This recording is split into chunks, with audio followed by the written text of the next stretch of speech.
আসসালামু আলাইকুম, welcome to technique easy education. আজকে তোমাদের জন্য নিয়ে এসেছি বায়োলজি 12 অধ্যায়ের আরও একটি প্রশ্নের সমাধান নিয়ে, রাজশাহী বোর্ড 2021 সালের প্রশ্ন নিয়ে। তো এখানে উদ্দীপকে বলা হয়েছে যে নিচে উদ্দীপকটি লক্ষ্য করো। এখানে এম একটি রোগ যেখানে লোহিত রক্তকণিকার ভাঙন হয়, আর এন হচ্ছে আরেকটি রোগ যেখানে রং শনাক্তকারী পিগমেন্টের অভাব হয়। তো প্রথম প্রশ্নটা হচ্ছে সেক্স লিঙ্কড ডিসঅর্ডার কি, তারপর হচ্ছে প্রজাতি টিকে থাকায় বিবর্তন গুরুত্বপূর্ণ কেন, তারপর হচ্ছে উদ্দীপকে উল্লিখিত এন রোগটি বংশগতিতে কিভাবে কিরূপ প্রভাব ফেলতে পারে, আর উদ্দীপকে এন এর চেয়ে এম বেশি কেন ঝুঁকিপূর্ণ। আসো প্রশ্নের সমাধানে চলে যাই। প্রথম প্রশ্নটি হচ্ছে কি, জেনেটিক সেক্স লিঙ্কড ডিসঅর্ডার কি। দেখো, কিছু জিনগত অসুখ আছে যেগুলোতে মিউটেশন হয় সেক্স ক্রোমোজোমে অবস্থিত জিনগুলো থাকার কারণে। আমরা জানি দুই ধরনের সেক্স ক্রোমোজোম আছে, এক্স আর ওয়াই। সেক্স ক্রোমোজোমের মাধ্যমে বংশ পরম্পরায় সঞ্চারিত হয়, সেগুলিকে বলা হয় সেক্স লিঙ্কড ডিসঅর্ডার। হ্যাঁ, এটাকে বলা হয় সেক্স লিঙ্কড ডিসঅর্ডার, মানে হচ্ছে সেক্স ক্রোমোজোমের মধ্যে মাধ্যমে বংশ পরম্পরায় যে রোগগুলা যায়। তো এটাই ছিল। তার পরবর্তী প্রশ্ন হচ্ছে কি, প্রজাতি টিকে থাকার জন্য বিবর্তন হচ্ছে কেন গুরুত্বপূর্ণ। আচ্ছা, বিবর্তনের মাধ্যমে যে পরিবেশের সাথে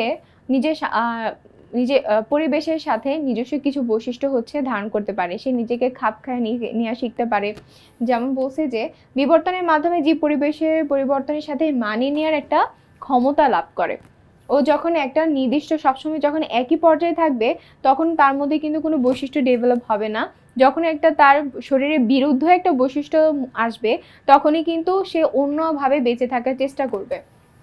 বলছে যে উদাহরণ হিসেবে ডাইনোসরের কথা বলা যায়। দেখা গেছে সময়ের সাথে যে প্রজাতি টিকে থাকার ক্ষমতা যত বেশি, বিবর্তনের ধারায় সংখ্যা মিতির মানদণ্ডে বিবর্তনে যে যত বেশি খাপ খাইয়ে নিতে পারবে, সেই প্রজাতি তত টিকে থাকবে। তার মানে এখানে আমরা বলতেই পারি যে বিবর্তনে মেইনলি কি হয়, যে প্রজাতি টিকে থাকার বৈশিষ্ট্য লাভ করে। হ্যাঁ, বৈশিষ্ট্য বা ক্ষমতা লাভ করে, যে ও একটা বিরূপ পরিবেশে ও টিকে থাকতে পারবে কিনা, এই বৈশিষ্ট্যটাও লাভ করতে পারে। এবং যারাই এই বৈশিষ্ট্যটা লাভ করে সেই কিন্তু টিকে থাকে। তার পরবর্তীতে চলে যাই যে লোহিত রক্তকণিকার পরবর্তী প্রশ্ন হচ্ছে কি, উদ্দীপকে উল্লিখিত এন রোগটি বংশগতিতে কিরূপ প্রভাব ফেলতে পারে। আচ্ছা, এন রোগটি বংশগতিতে কিরূপ প্রভাব ফেলতে পারে। এখানে এন রোগটি কি, আসলে রং শনাক্তকারী পিগমেন্টের অভাব, তাই না? তার মানে এটা যদি একটা সেক্স লিঙ্কড ডিসঅর্ডার হয়, আমরা জানি যে কালার ব্লাইন্ড হচ্ছে এক ধরনের সেক্স লিঙ্কড ডিসঅর্ডার। তাহলে এই ডিসঅর্ডারটা হলে কি হয়, এই ডিসঅর্ডার হলে এটা আসলে বংশগতিতে তার পরবর্তী বংশ পরম্পরায় সন্তানগুলা হচ্ছে এই রোগে আক্রান্ত হতে পারে কিনা, সেটা সম্পর্কে বলতে বলছে। তা আসলে দেখে নিই। ধরে নাও বাবা আর হচ্ছে মা। তো বাবা হচ্ছে অসুস্থ, আর মা হচ্ছে বাহক। বাবা একদম টোটালি সিক, আর মা হচ্ছে বাহক, মানে সে সুস্থ কিন্তু সে বাহক। কারণ এখানে এক্স এ হচ্ছে কি ঘটেছে, মিউটেশন ঘটেছে। আমরা জানি যে সেক্স লিঙ্কড ডিসঅর্ডার সবসময় মিউটেশনটা হয় এক্স সেক্স ক্রোমোজোমে। হ্যাঁ, এক্স ক্রোমোজোমে হবে, ওয়াই হবে না, কারণ ওয়াই এক্স হচ্ছে অনেক বড় ওয়াই থেকে। তখন কি হবে, তাহলে ওটা যদি গ্যামেট আকারে ভেঙে যায়, এক্স আর এটা হচ্ছে ওয়াই, এটা হচ্ছে এক্স, এটা হচ্ছে এক্স প্রাইম, তাহলে এখানে কানেকশন হবে x x prime, x prime x prime, তারপর হচ্ছে এক্স প্রাইম ওয়াই। তার মানে দেখো এখানে এক্স এক্স প্রাইম, তার মানে যে কন্যা সন্তান হবে সে সুস্থ হবে, বাট বাহক হবে। তাহলে বাহক কন্যা। এখানে এক্স এর দুইটাতেই মিউটেশন ঘটেছে, তাহলে এখানে হবে অসুস্থ কন্যা। তারপর এখানে এক্স ওয়াই যেটা, সেটা হবে সুস্থ ছেলে, এটা হবে সুস্থ ছেলে, আর এটা অসুস্থ ছেলে। তার মানে এখানে বলা যায় যে একটা ছেলে কালার ব্লাইন্ড আর একটা মেয়ে কালার ব্লাইন্ডে ইফেক্টেড হতে পারে। একটা মেয়ে হচ্ছে কালার ব্লাইন্ডের যে জিনটা সে হচ্ছে ওর মধ্যে ক্যারি করবে, কিন্তু আরেকটা ছেলে সম্পূর্ণ সুস্থ হবে। তাহলে বলা যায় যে দুইটা সন্তান সুস্থ থাকবে আর দুইটা সন্তান হচ্ছে অসুস্থ থাকবে। তার মানে হচ্ছে উদ্দীপকের যে উল্লিখিত রোগটি, সেটা আসলে বংশগতিতে বিরূপ প্রভাব ফেলতে পারে।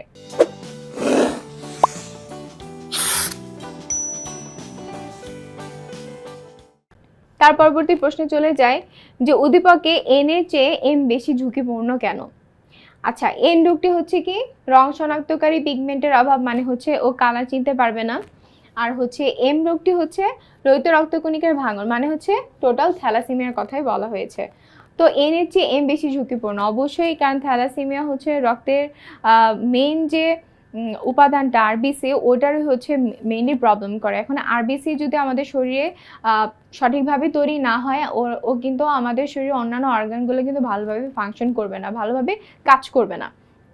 এখন ভালোভাবে যদি কাজ না করে অবশ্যই তাহলে সেটা এন এর চেয়ে বেশি ক্ষতিকর হবে, কারণ এন শুধু একটা জায়গায় সমস্যা, সে হচ্ছে ভালোভাবে কালার চিনতে পারতেছে না।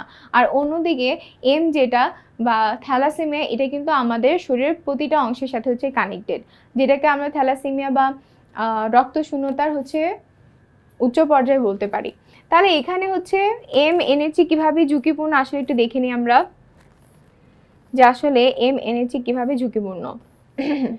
উদ্দীপকে এন রোগটি হচ্ছে কালার ব্লাইন্ডনেস বা বর্ণান্ধতা, আর এম রোগটি হচ্ছে কি থ্যালাসেমিয়া। এম অর্থাৎ থ্যালাসেমিয়া রোগটি এন অর্থাৎ কালার ব্লাইন্ড অপেক্ষা বেশি ঝুঁকিপূর্ণ। কেন? দেখো, যে থ্যালাসেমিয়া রক্তের লোহিত রক্তকণিকার এক অস্বাভাবিক অবস্থাজনিত রোগের নাম। এই রোগী রক্তশূন্যতায় ভোগে। লোহিত রক্তকণিকা দুই ধরনের প্রোটিন দ্বারা গঠিত, একটা হচ্ছে আলফা গ্লোবিউলিন, একটা হচ্ছে বিটা গ্লোবিউলিন। লোহিত রক্তকণিকা এই দুটি প্রোটিন জিন নষ্ট হলে ত্রুটিপূর্ণ লোহিত রক্তকোষ উৎপাদিত হয়, ফলে দুই ধরনের থ্যালাসেমিয়া দেখা যায়। যদি আলফা গ্লোবিউলিনের অভাব হয় তাহলে আলফা থ্যালাসেমিয়া, যদি বিটার অভাব হয় তাহলে বিটা থ্যালাসেমিয়া। জিনের প্রাপ্তির উপর নির্ভর করে থ্যালাসেমিয়াকে দুই ভাগে ভাগ করা যায়, একটা হচ্ছে thalassaemia major and minor. Thalassaemia মেজরের ক্ষেত্রে শিশু তার বাবা ও মা দুজনের কাছ থেকে থ্যালাসেমিয়া জিন পেয়ে থাকে, এবং থ্যালাসেমিয়া মাইনরের ক্ষেত্রে যে কোনো একজনের কাছ থেকে পেয়ে থাকে। তো এই ধরনের শিশুরা থ্যালাসেমিয়ার কোনো উপসর্গ দেখা যায় না, তবে থ্যালাসেমিয়া জিনের বাহক হিসেবে কাজ করে। তীব্র থ্যালাসেমিয়ার কারণে জন্মের আগে মায়ের পেটে শিশুর মৃত্যু হতে পারে। থ্যালাসেমিয়া মেজর আক্রান্ত শিশুরা জন্মের প্রথম বছরে জটিল রক্তশূন্যতায় ভোগে।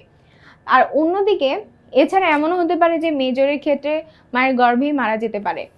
তো অপরদিকে কালার ব্লাইন্ড বা বর্ণান্ধতা হচ্ছে একটি বংশগত রোগ।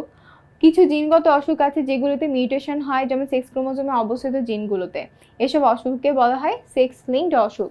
যেহেতু ওয়াই ক্রোমোজোম খুবই ছোট এবং এতে জিনের সংখ্যা খুব কম, তাই বেশিরভাগ সেক্স লিঙ্কড অসুখ হয় এক্স ক্রোমোজোমে অবস্থিত জিনগুলোর মিউটেশনের কারণে। অর্থাৎ বর্ণান্ধ রোগটি সাধারণত এক্স ক্রোমোজোমে অবস্থিত জিনগুলোর মিউটেশনের কারণেই হয়ে থাকে।